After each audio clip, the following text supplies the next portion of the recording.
Oh. Hello, this is Jennifer of Sola V Studio, and welcome to my backyard. This right here, whoa, lovely tree is one of the favorite trees in my backyard. It's a beautiful, very tall cedar tree. This is the fir tree. Can you hear that? That is disintegrating, but there's a lot of woodpeckers and other bugs who are having a feast on that tree. There's also lots of mushrooms and things growing around it, so it's just part of the cycle. Today I wanted to talk about self-love, and part of what I'm finding in loving myself is to work with my shadow side, the imperfections that I have in my life, because at the end of the day, it helps me to become a more complete and integrated version of myself. But I have a few stories first, I guess. When my daughter was in 4th grade, there was a girl who lived about a block away from here, and they shared a bus stop together, and they were in the same classroom, and had been since 1st grade or something.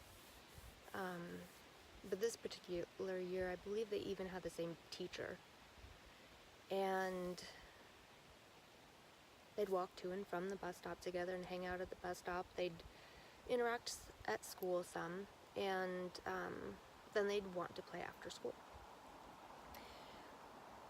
But as time went on, there were multiple times that after spending time with this girl, my daughter would be in tears, just floodgates open, so upset. And I'd ask her, like, why, what happened, what's going on? And she would tell me all these mean and horrible things that this girl had said to her.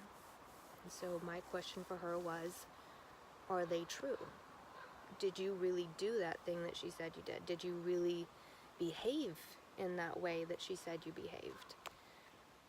And my daughter said, well, okay, I was a little bit unfair with this, but not to that extreme. I said, okay, there you go.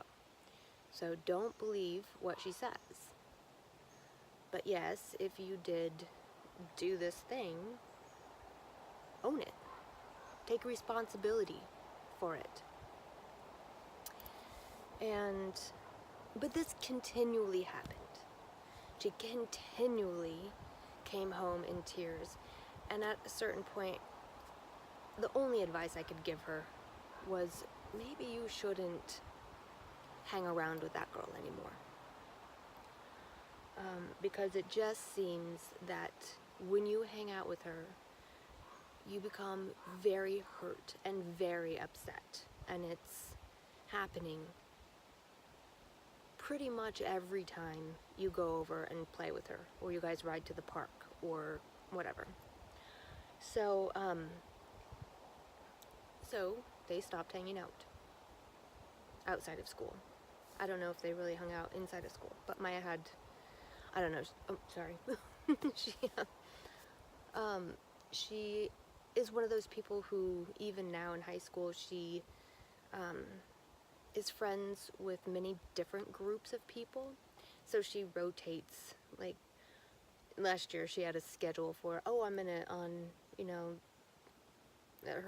at her school they have A days and B days. So they have 4 classes a day, but 8 classes total. So you'll have half your classes one day, half your classes the next day. And so on A days, she would eat with this group of people, and on B days, she'd eat with that group of people. So she has many different social circles.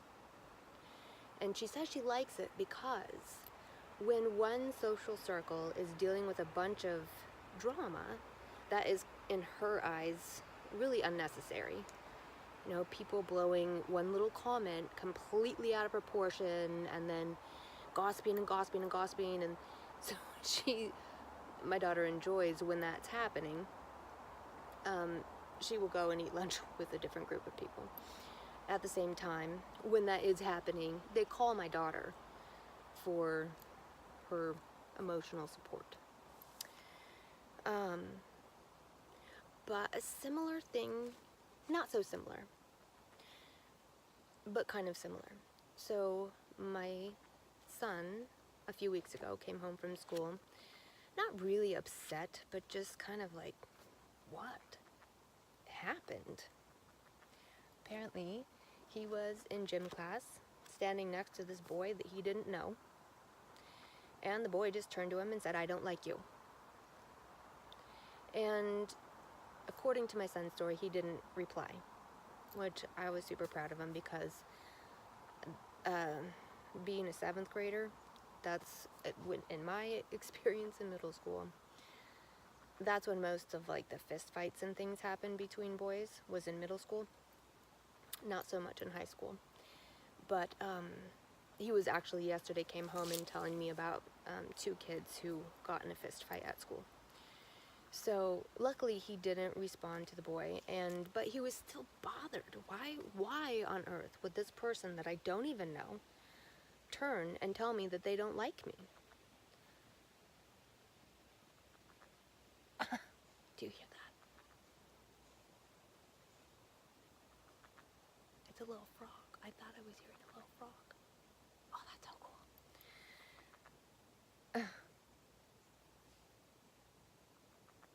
Oh, anyways, I will. Oof, now I feel bad for disrupting him. But he was just floored. Like, why? I didn't do anything to this person. I don't know this person. Like, why in the world would they say something? But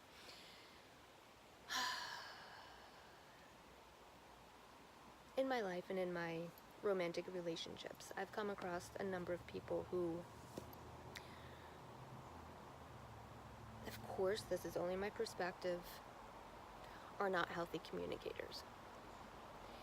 And they say or shout or scream criticisms and insults in such a way that it's very hurtful.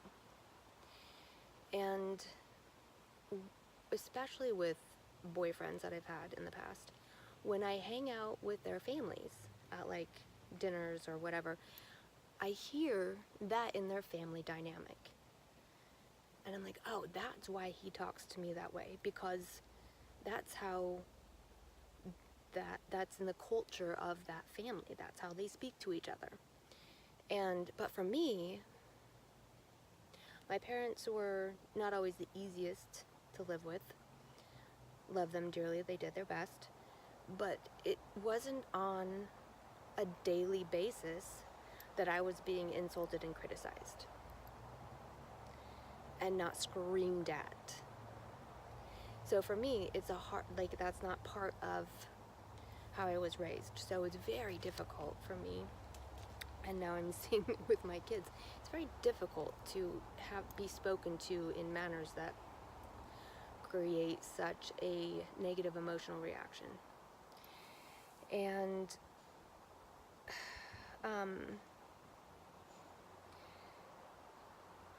I was taught in my family to have more of a defensive behavior. So the other day I made a video about offensiveness and defensive, having to do with masculine and feminine qualities. You know, the masculine is more of an offensive, and I was talking about a soccer game, and the feminine is more of a defensive. Well, my family culture is more of a defensive, and that's just how I was raised. So, in working as an act of self-love, I am trying to see how the culture of my family of being defensive affects my outer world, so that I can potentially grow into the best person I can be.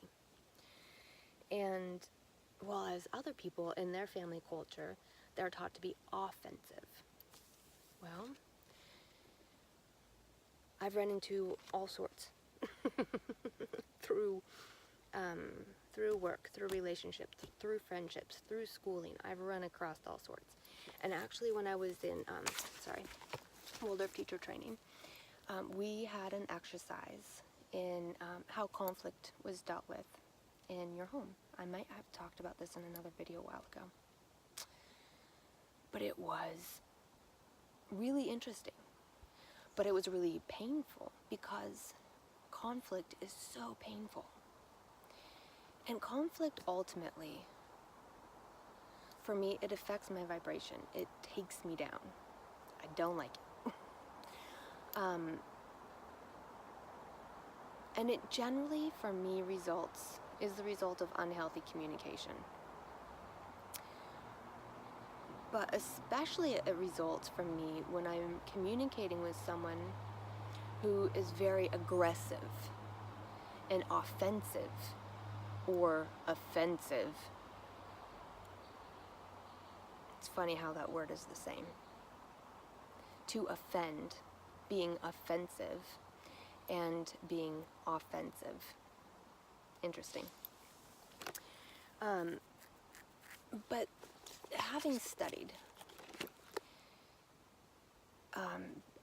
in teacher training, especially for gearing up to work at a private school, we studied a lot about communication and different meditative skills and different ways of dealing with different forms of communication, because at the end of the day, you're going to come across the parent who has a very offensive communication style.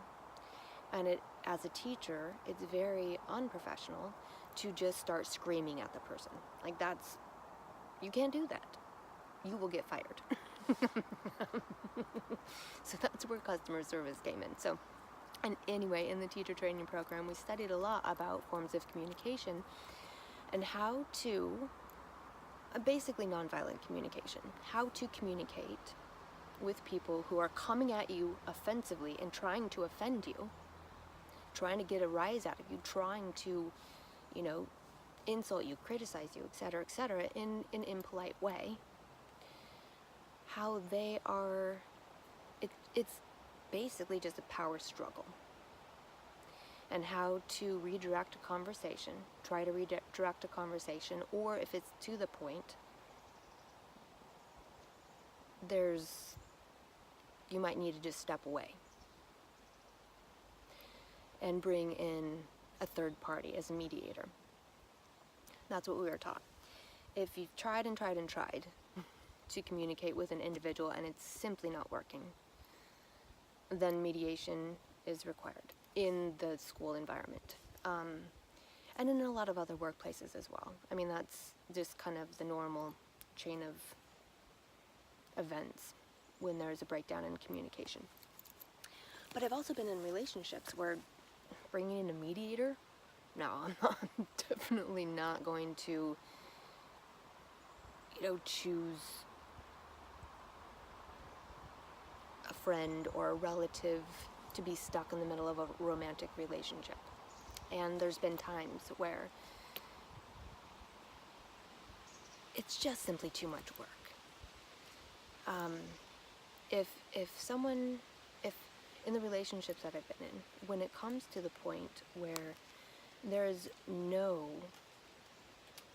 sense of personal responsibility from either party, when there's no sense of trying to compromise, when there's no feeling of I'm actually lovingly listening to you and taking responsibility for my portion of this situation, if that's not happening, I don't really know what to do other than learn your lesson and make your life better by removing all that negativity that is still coming at you. Because at the end of the day, if someone is just speaking to you negatively all the time, you're not going to necessarily grow into a better version of yourself, but remain stuck.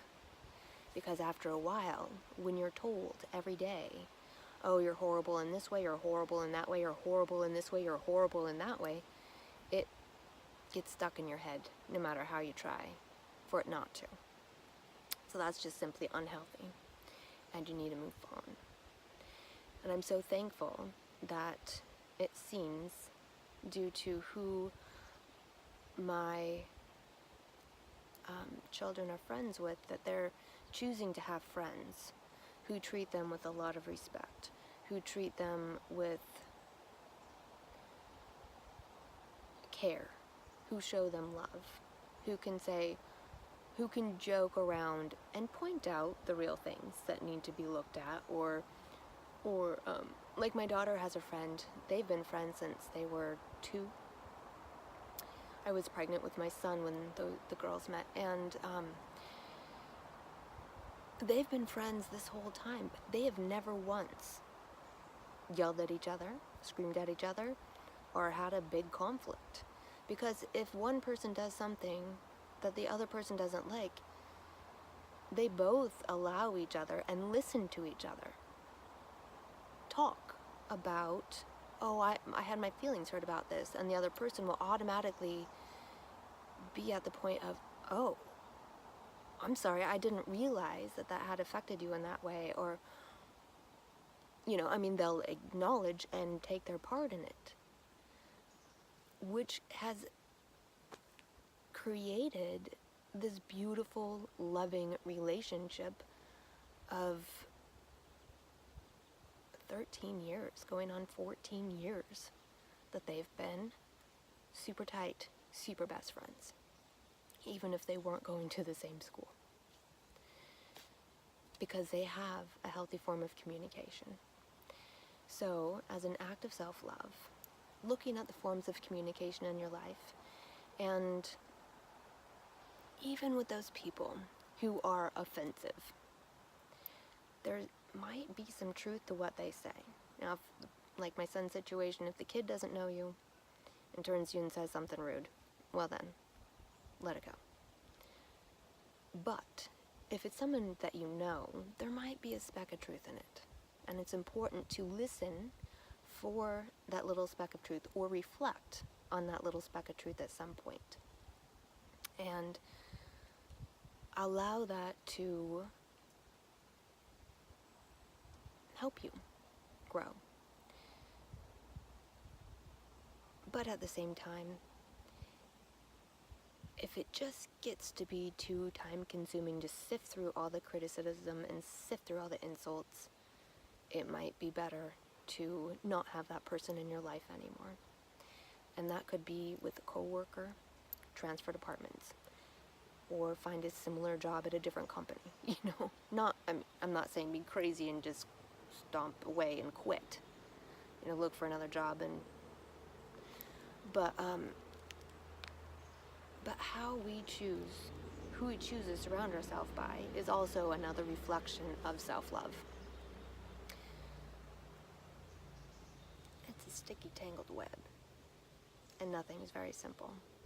But I hope that there was at least something that you found inspiring, entertaining, whatever it needs to be for you. Okay, blessings on your day.